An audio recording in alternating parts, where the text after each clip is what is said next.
이 4주 마지막입니다. 예, 여러분들도 기쁘시겠지만 제 기쁨엔 비할 바가 못 되실 거예요. 네.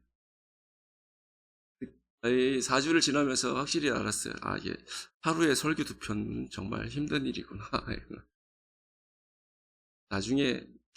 나중에는 저는 한 번은 설교하고 한 번은 성경 공부를 해야겠다. 막 이런 생각도 들어요. 성경 공부가 훨씬 쉽습니다. 기회가 되면 저랑 한번 성경 공부할까요? 토요일 날? 그죠? 좋으세요? 오전부터 한 3시간 정도 하면 재밌을 것 같아요. 밤에요? 저 밤에 좀 약한데. 저는 이 3시간은 좀 농담이고요. 저는 3시간 뭐 이렇게 할 자신이 솔직히 제가 없어요. 그래서 한두 시간 하면 재밌게 할 수는 있겠다 이런 생각은 개인적으로 하고 있습니다. 그래서 나중에 시간이 되고 기회가 되면 정말 성경 공부만을 열 생각을 가지고 있긴 해요. 그러니까 여러분들이 그때가 되면 지금은 그래 하고 싶다 막 이렇게 반응을 하셨다가 그때가 되면 신청하세요 그랬는데 아무도 안 오고 그러면 저 시험 듭니다. 정말 그때 성경 공부를 같이 했으면 좋겠어요. 네. 재밌게 할게요. 자, 오늘 요한일서 2장 말씀입니다. 우리가 지난주에 1장 얘기를 함께 나눠봤는데 지난주에는 요한이 하나님은 빛이시다 라는 말씀으로 시작을 했습니다. 그래서 예수님께서 가르쳐 주신 말씀인데 이 말씀대로 우리가 빛에 거한다라고 얘기하면서 하나님과 사귐이 있다고 하면서 실상 우리의 삶은 어두움에 살고 있으면 너네가 하나님과 사귐이 있다고 하는 거 다 거짓말이다 이렇게 얘기를 했었죠. 서로 우리가 실족해서 넘어져서 죄를 범한다 할지라도 하나님은 미쁘신 분이기 때문에 그 하나님 앞에 나와서 그 죄를 자백하면 하나님이 용서해 주신다. 그러니까 네가 죄 없다 이런 얘기하지 말고 내가 죄 없다 하는 그렇게 얘기하는 것은 하나님을 거짓말쟁이로 만드는 거기 때문에 그렇게 얘기하지 말고 솔직히 죄를 자백하고 하나님 앞에 나와서 용서함 받고 그 다음에 빛 가운데 살아라 이렇게 이제 교훈해 주었습니다. 그러니까 우리가 하나님과 사귐이 있고 빛 가운데 사는 것은 죄가 하나도 없기 때문에 빛 가운데 사는 게 아니죠. 우리가 죄를 여전히 짓고 연약하고 부족함에도 불구하고 그럼에도 불구하고 미쁘신 하나님이 계시기 때문에 그 앞에서 우리의 죄를 지을 때마다 슬퍼하고 죄를 미워하고 안타까워하면서 우리가 하나님 앞에 계속 나아가려고 노력하는 삶, 그런 삶이 빛 가운데 사는 삶이다라고 얘기할 수 있는 것입니다. 이제 2장에 넘어오면서 이 사도 요한이 이 요한 1서를 왜 쓰고 있는지를 이제 설명해 주고 있는데 2장 1절에 보면 내가 이것을 너에게 쓰면 너희로 죄를 범하지 않게 하려 함이다 이렇게 얘기를 하고 있습니다. 요한 1서를 기록해서 이 성도들에게 보내는 이유가 죄를 범하지 말라고 이렇게 쓰고 있다라는 것이죠. 죄를 범하면 하나님과 멀어지기 때문에 이 죄의 속성이 하나님으로부터 우리를 멀어지게 만드는 그런 속성이 있기 때문에 하나님으로부터 숨어서 피하고 싶어지는 것이죠. 아담이 죄를 짓고 하나님을 피해서 숨어버린 것처럼 죄를 지은 사람들은 다 그렇게 하나님을 피해서 숨으려고 하는 그런 마음이 들게 되어 있습니다. 그러니까 이 죄를 지으면 지을수록 하나님으로부터 점점 멀어지게 되어 있기 때문에 당연히 이 사도 요한은 성도들에게 내가 너희들이 정말 죄를 짓지 않길 원한다. 그래서 빛 가운데 살기 원하고 하나님과 교제하면서 그렇게 온전한 그리스도인으로 살기 원한다라고 이제 얘기하고 있는 것입니다. 우리는 확실히 죄를 끊어버릴 수 있어야만 합니다. 죄를 끊어버리고 다시금 죄로 돌아가지 말아야 되는 것이죠. 그렇기 때문에 이제 사도 요한도 이제 죄를 범하지 말라고 얘기를 하고 있는 것인데 사실은 이렇게 얘기하는 이유가 이제 그냥 막연하게 뭐 죄를 범하지 않는 것이 당연히 옳은 거니까 그냥 죄를 범하지 말라 이렇게 얘기한 것이 아니라 사실은 사도 요한이 이렇게 얘기한 이유는 이제 영지주의 때문에 그렇습니다. 지난주에 영지주의에 대해서 설명을 드렸지만 다시 한번 설명을 드릴게요. 그거 설명 안 하면 설교가 짧으니까 설명을 좀 드리면 이 영지주의자들은 죄를 범해도 내 영혼이 범하는 게 아니라 육신이 범한다. 이렇게 생각을 했어요. 예수 믿고 우리 영혼은 깨끗해져서 이제 구원받았기 때문에 다시는 죄를 범할 수 없는 사람들이고 죄를 짓는 것은 내 원래 악한 예수 믿어도 선해지지 않는 내 육신이 짓는 거기 때문에 죄는 하나님과의 관계에 있어서 아무런 영향이 없다. 영혼은 하나님께로 딱 붙어 있으니까 육신이 죄를 지어도 하나님과의 관계에는 이제 영향이 아무런 지장이 없다는 것이죠. 근데 이런 영지주의자의 논리대로라면 영혼 따로 육체 따로 이렇게 생각을 하는 거죠.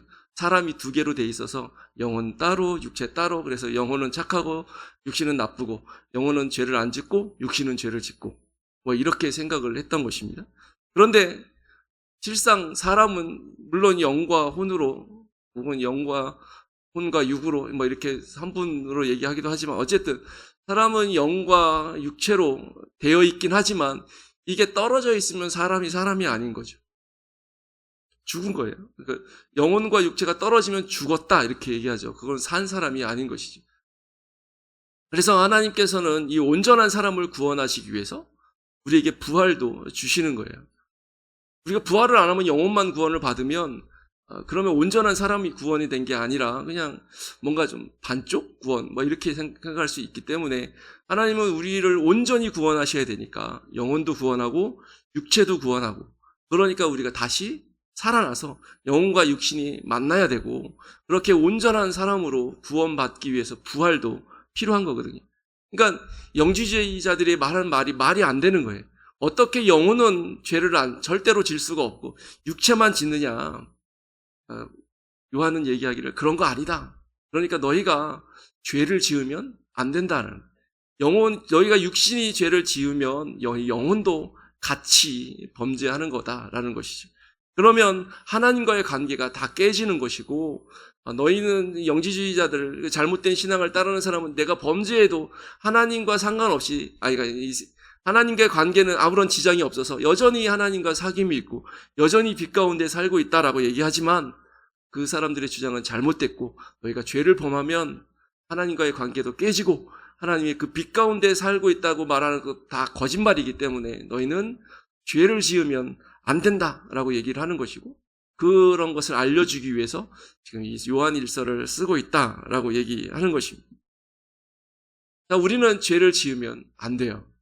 근데 죄를 안 지을 수 있는 사람이 또 누가 있겠습니까? 아무리 거룩하고 아무리 고상하고 아무리 성자라고 불리는 사람이 있다 할지라도 죄를 안 지을 수 있는 사람은 하나도 없어요. 그래서 바울도 로마서 7장에 보면 우후라 나는 곤고한 사람이다 막 이러면서 자기의 죄성에 대해서 슬퍼하고 탄식합니다.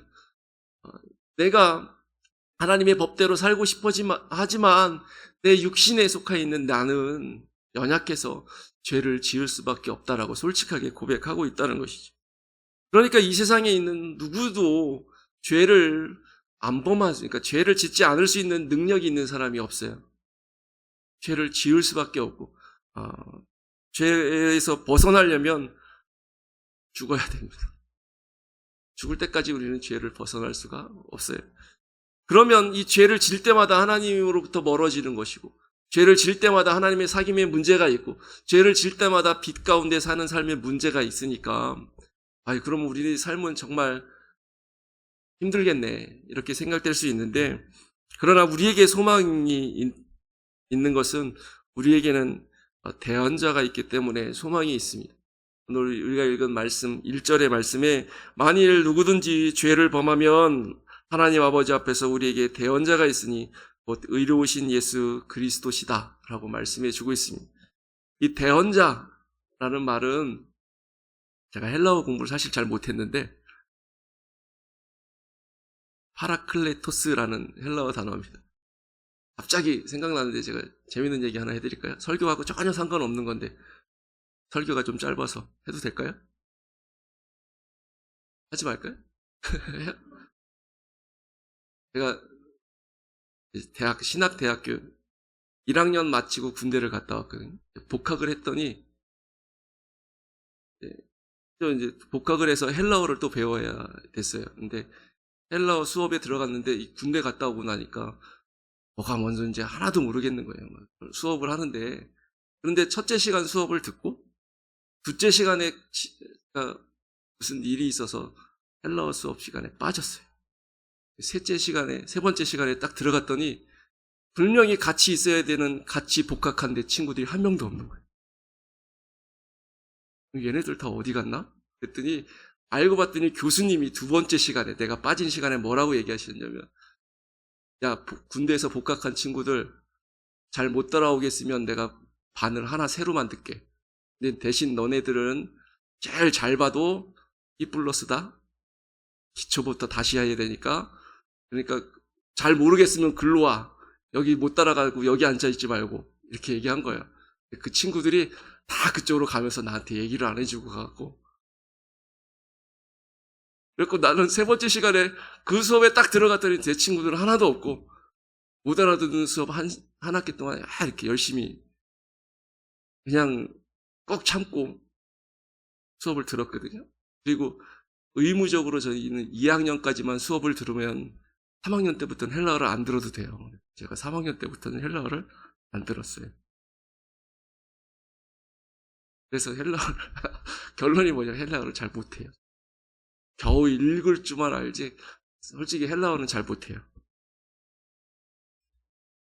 뭐 헬라어 못한다고 뭐 은혜 받는데 지장이 있고 그러진 않죠. 네.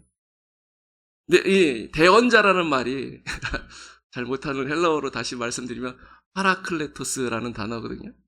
이 파라클레토스라는 말은 이 신약 성경에 여러 번 나옵니다. 이제 특별히 요한복음에 많이 나오는데 대부분 파라클레토스라는 단어를 어떻게 번역을 했냐면 보혜사 이렇게 번역을 했습니다. 요한복음에 보혜사라고 번역을 한 단어가 파라클레토스인데 오늘 이 요한 1서에서는 대언자 이렇게 번역을 한 거죠. 근데 이 요한복음에 나오는 보혜사는 대부분 성령님이에요. 성령님을 가리켜서 보혜사다 이렇게 얘기를 했죠. 보혜사라는 얘기는 옆에서 도와주는 분, 오늘 우리가 쓰는 말로 바꾸면 변호사 뭐 이렇게 바꿀 수 있는데 이 파라클레토스 이 보혜사는 성령님, 예수님께서도 이 성령님을 가리켜서 보혜사다 이렇게 얘기하셨는데 이 요한 1서에서는 갑자기 예수님을 가리켜서 보혜사다 이렇게 얘기를 하고 있습니다. 왜 이렇게 그러면 진짜 보혜사는 성령님일까요? 예수님일까요? 정답은 둘 다 보혜사입니다. 예수님이 이렇게 말씀하셨어요. 내가 요한복음 14장 6절에 내가 아버지께 구하겠으니 그가 또 다른 보혜사를 너에게 주사 영원토록 너희와 함께 있게 하실 것이다. 이렇게 얘기하셨습니다. 그러니까 성령님은 어떤 보혜사냐면 또 다른 보혜사예요. 그러니까 다른 보혜사니까 원래 보혜사가 있었다는 얘기죠. 원래 있던 보혜사는 누구냐면 예수님. 예수님이 이 땅에 계실 때에는 제자들에게 보혜사로 같이 계시면서 옆에서 도와주셨고 그리고 예수님이 하늘로 가시면서 아버지께 하나님께 구해서 또 다른 보혜사 이 제자들을 혼자 두지 않으시고 이 제자들을 도와주시고 이끌어줄 수 있는 다른 보혜사를 보내주셨는데 그분이 성령님이십니다.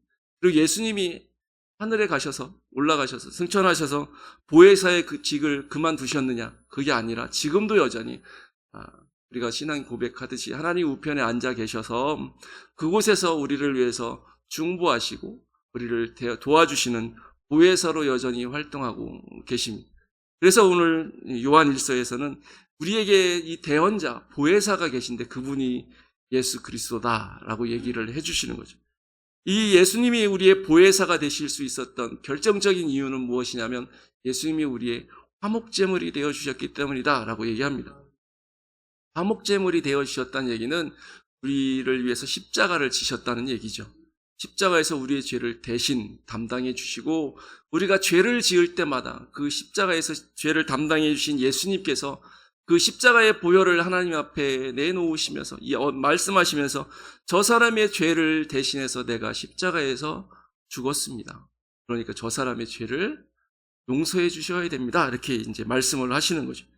그렇기 때문에 우리는 이 대언자이신, 이 우리의 보혜사이신 그 예수님 때문에 우리가 죄를 지어도 하나님 앞에서 용서받을 수 있고, 그 죄가 하나님과의 사이에서 문제가 안 되고 우리가 여전히 회개할 때마다 용서함 받고 하나님의 빛 가운데서 살 수 있는 그런 자격, 조건을 갖추게 된 것입니다. 근데 조금 전에 말씀드렸던 이 영지주의자들은 예수님에 대해서도 심각한 오해를 한 것이 있습니다. 뭐라고 얘기했냐면, 이 사람들은 야, 어떻게 지극히 거룩하신 이 영이신 하나님이신 예수님이 십자가에서 사람들에게 죽을 수가 있냐? 예수님은 일단 첫 번째 성육신하신 것이 아닐 것 같다. 거룩한 하나님이, 이 영이 사람의 몸을 입고 온다는 건 이건 말이 안 돼. 그러니까 사람의 모양처럼 진짜 육신으로 오신 게 아니라 처럼 오셨고, 죽을 때도 죽은 것처럼 보였을 뿐이지 실제로 죽은 게 아니다, 이렇게 얘기를 했어요. 그러니까 이 요한이 아니다, 예수님 실제로 화목제물로 우리의 죄를 대신해서 죽으신 거 맞다라고 얘기하는 거죠. 요한의 증언이 더 확실한 이유는, 이 요한은 예수님이 십자가에서 돌아가실 때 그 밑에서 직접 봤던 사람이기 때문에 그렇습니다. 예수님의 이 가상 7원 중에 요한에게 하는 말씀이 있죠. 내 어머니다. 마리아에게는 당신은 아들입니다. 이렇게 요한과 마리아를 이렇게, 그러니까 요한이 마리아를 섬길 수 있도록 이렇게 해주는 말씀이 있었죠.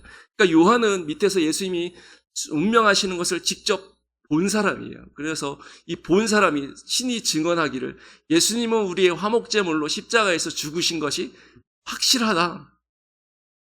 그렇기 때문에 우리는 그 예수님의 그 화목제물의 그 화목제물이 되어주신 그 사건 때문에, 그 십자가의 보혈 때문에 우리는 이제 죄로부터 해방되고 다시는 사망의 영향력을 받지 않을 수 있는, 그래서 하나님의 빛 가운데 하나님과 사귐 속에서 살 수 있는 자격을 가진 사람이다라고 얘기하는 것입니다.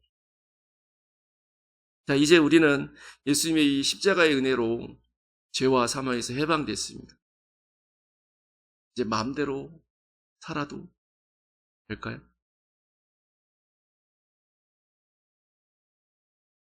너무 어려운 질문을 했나요? 너무 조용하신.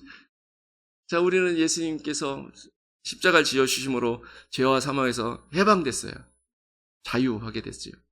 그럼 이제 마음대로 살아도 될까요? 그럼 어떻게 살아야 돼요?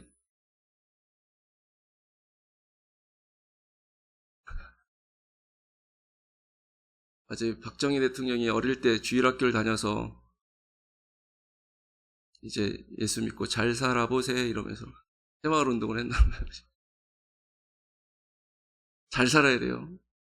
근데 오늘 우리가 읽은 성경 말씀에서 어떻게 하는 게 잘 사는 건지 말씀해 주고 있는데, 계명을 지키면 우리가 그를 아는 줄을 알 것이다. 이렇게 3절 말씀해 주고 있습니다. 우리는 이제 예수님으로 인해서 죄와 사망에서 해방됐기 때문에 계명대로 살아야 된대요. 하나님, 쉽게 말하면 예수님의 말씀대로 살아야 된다는 것입니다. 예수님이 우리를 죄와 사망에서 그냥 구원해내시고 이제 구원했으니까 네 마음대로 살아 이렇게 말씀하신 것이 아니라, 예수님은 우리를 핏값으로 사셨습니다. 죄와 사망에 죽었던 우리들을 핏값을 주고 사셨어요. 이 핏값을 누구한테 줬죠?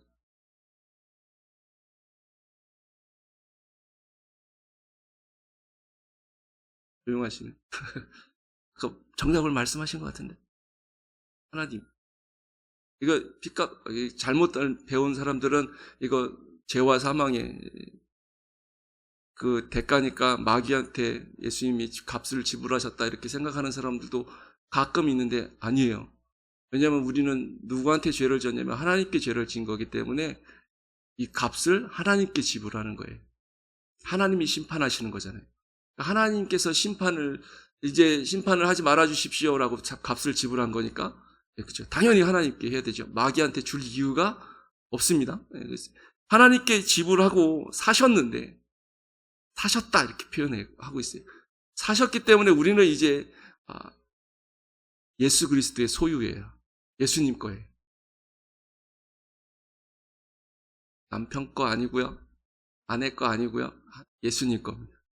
우리는 이제 예수님 거기 때문에 예수님의 말씀대로 예수님의 계명대로 살아야만 하는 것이죠.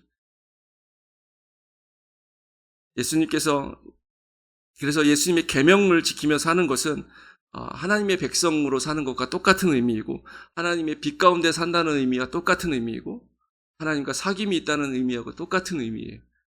우리가 계명대로 살지 않으면 하나님도 모르고 예수님을 믿는다는 것도 증명이 안 되고, 우리는 여전히 어둠 속에서 살 수밖에 없고, 그래서 그런 모든 것들, 내가 하나님과 사귐이 있고 빛 가운데 살고 뭐 이렇게 얘기하는 것들이 다 거짓말이다라고 오늘 본문에서 얘기를 해주고 있습니다. 우리가 예수님의 계명을 따라 살아가는 것은 명령이 아닙니다. 이해하시겠어요? 하나님의 계명대로 살아가는 것은 명령이 아니에요. 그럼 뭘까요? 명령이 아니면 뭘까요? 네? 제가 가는 기가 먹었다고 말씀 여러 번 드렸는데, 의무? 이거는 그냥 자연스럽게 그렇게 되는 거예요. 당연한 원리고 원칙입니다. 물이 위에서부터 아래로 주르륵 흘러내리는 것처럼 예수 믿었으면 계명을 지키는 거는 그냥 자연스럽게 되는 거예요. 예수님이 이렇게 말씀하셨습니다. 너희는 성령이 너희에게 임하시면 이렇게 쭉 하면서 맨 마지막에 내 증인이 되리라 이렇게 얘기하셨어요. 되리라도 이건 명령이 아니에요. 그냥 설명해 주는 거예요. 너희가 성령이 임하시면 그냥 너희들은 내 증인이 되는 거야. 성령이 안 임하면 증인이 아닌데 성령이 임했어? 그러면 그냥 저절로 그 순간부터 예수님의 증인이 되는 거예요. 이 예수님의 계명을 지켜 사는 것도 마찬가지입니다. 예수님을 믿어요? 예수님의 자녀가 됐어요. 예수님의 소유가 됐어요. 그러면 그냥 자연스럽게 당연하게 계명을 지키면서 살아가게끔 되어 있다는 거죠. 그러니까 이게 명령이 아니에요. 그냥 설명? 이렇게 얘기할 수 있습니다. 그러니까 계명을 지키면 하나님의 백성이고 계명을 지키지 않으면 하나님의 백성이 아닌 거죠. 우리가 하나님의 계명을 온전히 지키지는 항상 온전히 지키지는 못한다 할지라도 지난주에 말씀드린 것처럼 그렇게 살기 위해서 회개하는 마음을 늘 갖고 열심히 말씀대로 살려고 노력하고 또 노력하면 그렇게 조금씩 변해가면 그게 곧 하나님의 계명대로 살아가는 삶을 살아가는 것입니다. 그렇게 될 수밖에 없는 이유는 예수 믿으면 우리가 완전히 새로운 사람이 되기 때문에 그렇습니다. 믿기 전에 있던 그런 신분도 바뀌었어요. 죄의 자녀가, 사망의 자녀가 하나님의 자녀가 됐기 때문에 신분도 바뀌었고, 이 신분이 바뀌었기 때문에 삶의 가치관도 바뀌고 인생의 목적지도 바뀌고 우리의 삶의 방법도 다 바뀝니다. 한꺼번에 180도 확 바뀌진 않을지 모르지만 나도 모르는 사이에 내 안에 들어오신 성령님이 나를 조금씩 바꿔가세요. 몇 주 전에 했던 찬양 혹시 기억나시나요? 매일 조금씩. 음이 많이 틀렸나?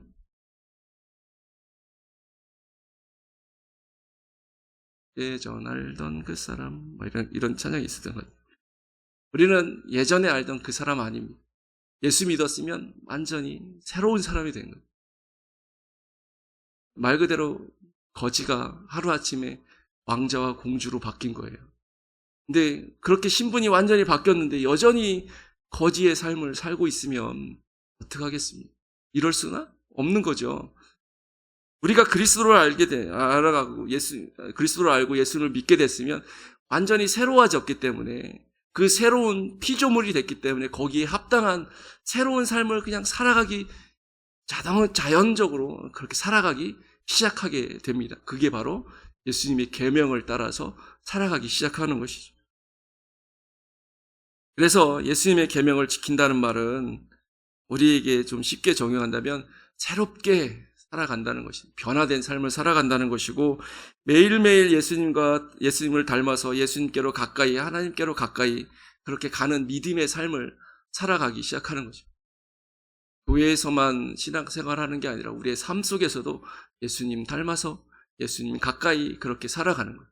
집에서도 새롭게 살고, 직장 가서도 새롭게 살고, 친구 만나서도 새롭게 살고, 그렇게 새롭게 살아가는 삶이 계명대로 살아가는 거고 예수 믿는 사람의 삶인 것입니다. 제 친구 중에 그런 친구 있어요. 집사 친구인데 제가 몇 번 말씀드린 적 있잖아요. 이 친구들이 언젠가는 이렇게 얘기해. 옛날에 술 마시고 옛날에 같이 놀던 친구들 지금은 다 끊어졌어. 가끔 연락이 왔는데 내가 술 안 마시니까 내 연락도 안 해. 처음에는 야 나와 술 마시자 그런 그 옛날 추억이 있어요. 근데 그랬는데 이 친구가 술을 못 마셔요. 안 마시는 게 아니라 못 마시게 돼버렸어요. 옛날 가끔 맥주 옛날에 시원했던 말이 저는 잘 모르는데 생각이 난대요. 한번 먹어볼까? 그리고 딱 따는 순간 그 냄새가 그래서 마실 수가 없게 돼버렸대요. 그러니까 못 마시니까 이 세상 친구들이 다 끊어지고 야 연락도 안 되고 만나자고 전화도 안 오고 그렇게 바뀌어가는 거죠. 그러면 이제 예수님의 계명대로 우리가 살아야 되니까 계명을 알아야겠죠. 예수님의 계명이 뭘까? 예수님의 계명에 대해서 오늘 우리가 읽은 성경에는 그의 말씀이다라고 얘기를 해주고 있습니다. 5절 말씀에 보면 누구든지 그의 말씀을 지키는 자는 하나님의 사랑이 참으로 그 속에서 온전히 하게 되나니 이렇게 말씀하고 있습니다. 그러니까 우리 예수님의 계명은 예수님의 말씀, 예수님이 가르쳐 주신 말씀, 모든 말씀이 예수님의 계명이다라고 얘기할 수 있습니다. 그리고 6절 말씀에 보면 그 안에 산다고 하는 사는 사람은, 예수님 안에 산다고 하는 사람은 그가 행하시는 대로 자기도 행할지니라 이렇게 말씀하셨어요. 그러니까 예수님의 계명은 또 뭐냐면 예수님이 본을 보여주신 예수님의 삶, 예수님이 사신 그 행동, 그것도 우리가 따라가야 될 예수님의 계명이에요. 그러니까 예수님의 말씀과 예수님의 모든 삶의 행동이 다 예수님의 계명이다라고 얘기할 수 있습니다. 그렇게 예수님을 우리가 닮아가고 예수님을 쫓아가는 거죠.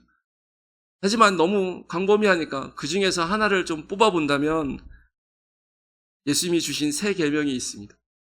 오늘 우리가 읽은 성경에도 새 계명이라는 말이 죄송합니다. 밑에 있어요. 8절에 내가 다시 내가 너희에게 새 계명을 쏘노니 이렇게 말씀해 주고 있죠. 여기서 말하는 새 계명 7절에도 있고요. 8절에도 있는데 이 새 계명은 뭐냐? 예수님이 말씀하신 새 계명이 말씀해 주신 새 계명이 있습니다. 그게 뭐냐면 서로 사랑해라 라고 말씀하신 것이, 형제를 사랑해야 된다라고 말씀해 주고 있습니다. 이 계명이 우리가 꼭 지켜야 되는 그 계명이다라고 얘기를 해주고 있습니다. 형제를 사랑하는 거, 그러면 우리가 예수님 안에 있고 빛 가운데 있는 것이고, 형제를 미워하면 우리가 빛 가운데 있는 것이 아니다 라고 말합니다. 이 7절부터 10절 그 사이의 말씀이 그 얘기예요. 너희가 형제를 사랑하면 빛 가운데 사는 것이고 미워하면 빛 가운데 있는 게 아니다. 그러니까 형제를 사랑하면 하나님을 믿는 것이고 예수님 믿는 것이고, 형제를 미워하면 예수님 믿는 거 아니야. 하나님과 사귐이 있다고 하는 거 니네 다 거짓말이야. 이렇게 얘기하는 것이죠. 우리는 근데 이 계명을 다 알고 있습니다.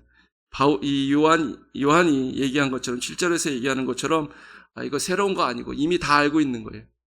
이스라엘 사람들은 옛날부터 구약 성경에부터 이웃을 사랑하고 하나님을 사랑해야 된다는 것을 다 알고 있었어요. 우리도 형제를 사랑해야 되고 하나님을 사랑해야 된다는 거 다 알고 있습니다. 그냥 아는 게 중요한 게 아니라 그 계명을 지키는 게 중요합니다. 아는 것은 믿는 게 아니에요. 알고 인정하고 그대로 순종하는 것이 믿음의 증거다 이렇게 얘기합니다. 계명을 지켜서 구원받는 건 아니지만 구원받은 사람은 계명을 지키게 되어 있습니다. 예수님의 제자는 그 말씀대로 계명대로 사는 사람들입니다. 그렇게 계명을 지키는 사람들이 예수님 안에 있는 사람들이고 예수님을 아는 사람이고 진정으로 예수님을 선생님으로 주로 고백하는 그 고백이 진짜인 사람인 것이죠. 갈라디아서 2장 20절에 바울이 그렇게 얘기합니다. 우리는 예수님과 함께 십자가에서 죽었고 다시 살아났다. 이제 내가 사는 것은 내가 사는 게 아니라 내가 우리를 위해서 내 몸을 주신 그 예수님을 믿는 그 믿음 안에서 사는 거다. 그렇게 고백을 합니다. 우리가 이 믿음 안에 산다면 예수님을 닮아서 이 계명을 지켜 나가야만 하는 것이죠. 예수님이 주신 계명을 그 명령들을 우리가 지켜 나가야 되는 이유는 예수님이 그렇게 사셨기 때문에 그래요. 예수님이 하나님의 영광을 위해서 사셨기 때문에 우리도 하나님의 영광을 위해서 사는 거고 예수님이 말씀에 순종했기 때문에 우리도 하나님의 말씀에 순종하는 거고 무엇보다도 예수님이 이렇게 말씀하셨어요. 친구를 위해서 자기 목숨을 주는 사람보다 더 큰 사랑은 없다. 그리고 예수님이 제자들에게 뭐라고 말씀하시냐면 너희는 내 친구다. 그리고 십자가를 지셨어요. 예수님이 우리를 향해서 친구라고 얘기하고 이게 제일 큰 사랑이야 라고 얘기하시면서 십자가를 지셨어요. 우리를 위해서 목숨을 내어주신 거죠. 가장 큰 사랑을 보여주셨습니다. 그리고 우리도 그렇게 하라고 명령하시는 거예요. 그러니까 우리가 형제를 사랑하는 것은 너무나도 당연한 원리입니다. 예수님의 제자라면 예수님이 믿는 사람이라면 그렇게 살아야만 하는 것이죠. 그것보다 시간이 많이 갔네요. 결론입니다. 걱정하지 마세요. 막 끝납니다. 요한 1서를 우리가 함께 살펴봤는데 우리가 예수님을 믿는다고 하나님을 믿는다고 우리가 빛 가운데 산다고 그렇게 고백하고 있다면 우리는 예수님이 말씀하신 대로 예수님이 보여주신 대로 그렇게 살아야만 합니다. 그런 사람이 진짜 예수님의 제자고 그런 사람이 진짜 빛 가운데 사는 사람이고 그런 사람이 진짜 하나님과 사귐이 있는 사람이고 진짜 구원받은 사람입니다. 오늘 우리가 이 들은 말씀대로 사랑하며 살길 원합니다. 이거는 명령이 아니라 그냥 우리가 하나님께 물려받은 DNA 같은 거예요. 그냥 유전자 같은 거예요. 그냥 하나님이 예수님을 믿는 순간 그냥 우리 속에 쑥 들어와 버린 거예요. 사랑이 이미 우리 안에 들어왔으니 사랑하는 성도 여러분, 우리가 그리스도의 사랑으로 서로 더욱 사랑하기를 원합니다. 기도하겠습니다. 하나님 아버지, 우리 가운데 예수님을 허락해 주시고 사랑하라는 계명을 주심을 감사합니다.